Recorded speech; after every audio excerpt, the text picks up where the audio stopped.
Un cordial saludo. En este video vamos a responder la pregunta ¿qué es la regresión logística o qué es un modelo de regresión logística? Recordemos que en el aprendizaje supervisado hay dos tareas principales, una tarea de regresión y una tarea de clasificación. Si no recuerdas bien qué es aprendizaje supervisado y esto es lo que te estoy hablando, hay un video anterior donde explico en la introducción al Machine Learning a qué me refiero. Entonces, ante la pregunta ¿cuál será la temperatura mañana? Si yo quiero que mi modelo me prediga el valor exacto, estoy tratando de resolver un problema de regresión. Es decir, quiero que me diga, por ejemplo, que es 84 grados Fahrenheit. Pero si lo que yo quiero es que me diga si va a estar frío o caliente, es decir, que la predicción sea una clase, en este caso dos clases, frío y caliente, eso se llama clasificación, porque el resultado del modelo es una clase. En el video anterior vimos cómo se hace un modelo de regresión y en este vamos a explicar exactamente a qué se refiere un modelo de clasificación. Entonces la regresión logística es un tipo de lenguaje supervisado que trata de clasificar los datos o separarlos en dos clases o en dos categorías diferentes. Supongamos que este es un modelo de regresión logística, este gris que está aquí, y está entrenado para identificar si una imagen de entrada, y una imagen de entrada, recordemos, es una serie de números. Estos son tres matrices, una matriz verde, otra azul y otra roja. Esas tres matrices son colores, eso lo convertimos en un vector muy grande y lo introducimos a mi modelo de regresión logística y él, una vez está entrenado, es capaz de determinar si esto corresponde a un gato o no corresponde a un gato. O por ejemplo, si ingresamos una imagen que no corresponde a un gato, lo que debiera hacer es enviarme o producir una salida cero. Vuelvo y repito que él recibe un vector de números y aprende a clasificar esos números dependiendo de dos clases. Veamos otro ejemplo con un poquito más de detalle para explicar esto mejor. Supongamos que tenemos un modelo de regresión logística que a partir de la edad y de la presión arterial, esto es un ejemplo inventado, puede determinar si un paciente con una edad determinada y una presión arterial determinada pudiera llegar a tener un ataque cardíaco. Entonces, cuando el modelo arroje un 1, significa que sí, cuando agregue un 0, significa que no. Ahora, ¿cómo es esto en detalle? ¿Qué es lo que hace el modelo de regresión logística? Supongamos que tenemos una base de datos. En este caso tenemos un primer paciente que tiene una edad de 34 años, una presión arterial sístole de 119 y nunca ha sufrido un ataque cardíaco. Este es el dato, uno de los datos con los que voy a entrenar mi modelo.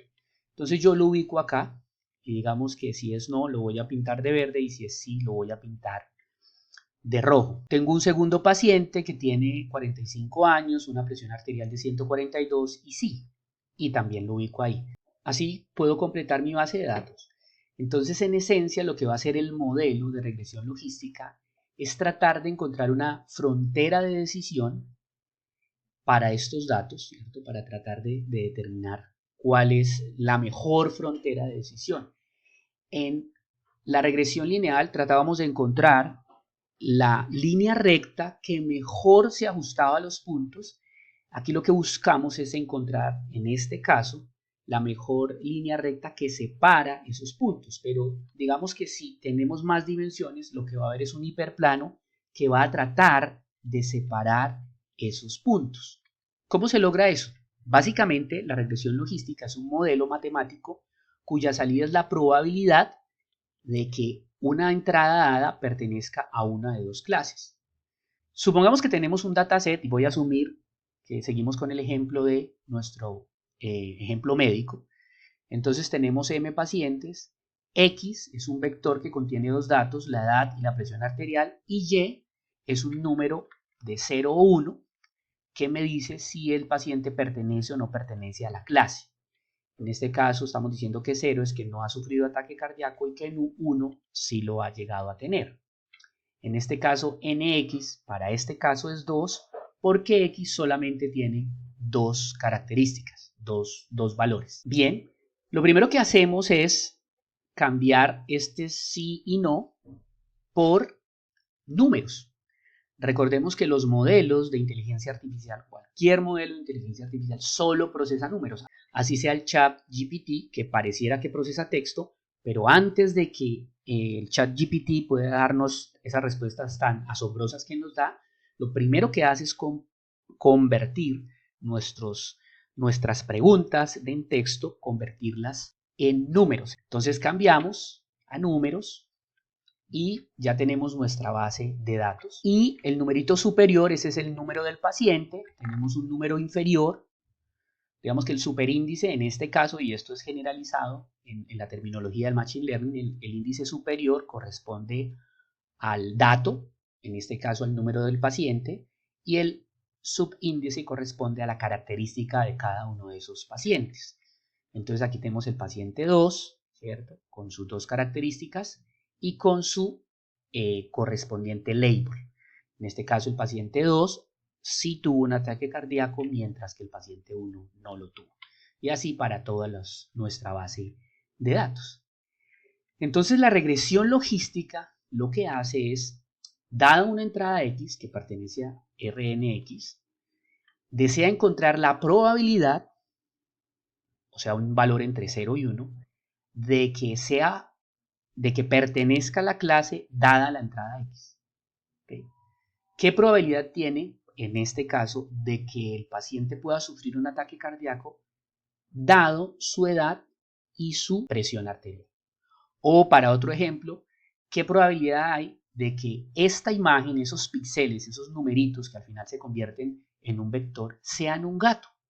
¿Cierto? ¿Qué probabilidad hay de que sea un gato dado los píxeles o el valor de los píxeles de la imagen de entrada? ¿Cómo se hace eso? Básicamente tomamos los datos de entrada, en este caso son solo dos, la edad y la presión arterial, y los multiplicamos a cada uno por un peso W.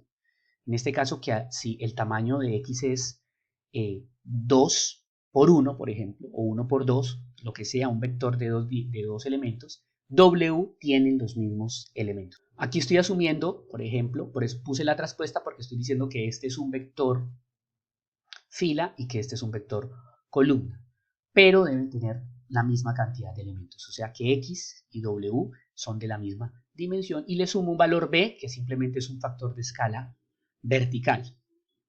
Y esta función que aparece aquí es la función sigmoide, y es la que permite convertir este número, porque esto en esencia da un número, este es el producto punto entre dos vectores que da un número, más otro número da un número, y esta función sigmoide es la que convierte ese número en la probabilidad. 0 si la probabilidad es baja, o cercana a 1 si la probabilidad es alta. Quiero hacer un paréntesis aquí para introducir el modelo de neurona artificial. Esto que aparece aquí es una neurona artificial, y lo vamos a ver una y otra vez aquí en este curso de Deep Learning. Básicamente una neurona artificial es una entrada X que tiene, en este caso, n características. Supongamos que si fuera un ejemplo médico, pues sería la edad, la presión arterial, el colesterol, etc. Más un factor de escala vertical, ¿cierto? El 1 por beta B. Entonces tenemos esa suma ponderada de las entradas, la sumatoria ponderada de las entradas, más el factor de escala vertical que se conoce como vallas, pasados a través de una función no lineal.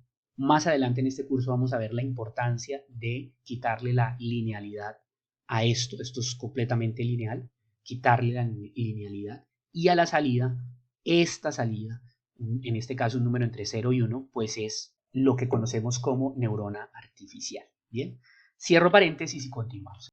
La función sigmoide es esta que aparece acá. Analicémoslo un poquito. Si z vale 0, esto vale 1 y esto vale 0,5. De otro lado, si z es positivo y grande, esto tiende a ser pequeño, casi 0, y esto tendería a 1. Pero si z es negativo y grande, esto tiende a ser un número muy grande, y 1 dividido entre un número muy grande tiende a ser 0. Es decir, que para 0 vale 0,5. Para números positivos tiende a 1 y para números negativos tiende a 0. Y pues la gráfica es esta que está aquí. En 0 vale 0,5, para números positivos, entre más positivo sea el número, más cercano estará a 1, y entre más negativo sea el número, más cercano estará a 0. Y esta es la que convierte esa entrada z en una función de probabilidad. Z, recordemos, es la entrada multiplicada por los pesos más el bias. Entonces, ¿qué es lo que hace la regresión logística? La regresión logística lo que hace es un modelo donde W y W1 y W2, en este caso solo dos parámetros, pero podrían ser cientos o miles o millones, estos dos parámetros y este bias permiten hacer una correcta clasificación y esos parámetros se encuentran a través del entrenamiento. En el siguiente video vamos a ver exactamente cómo se entrena.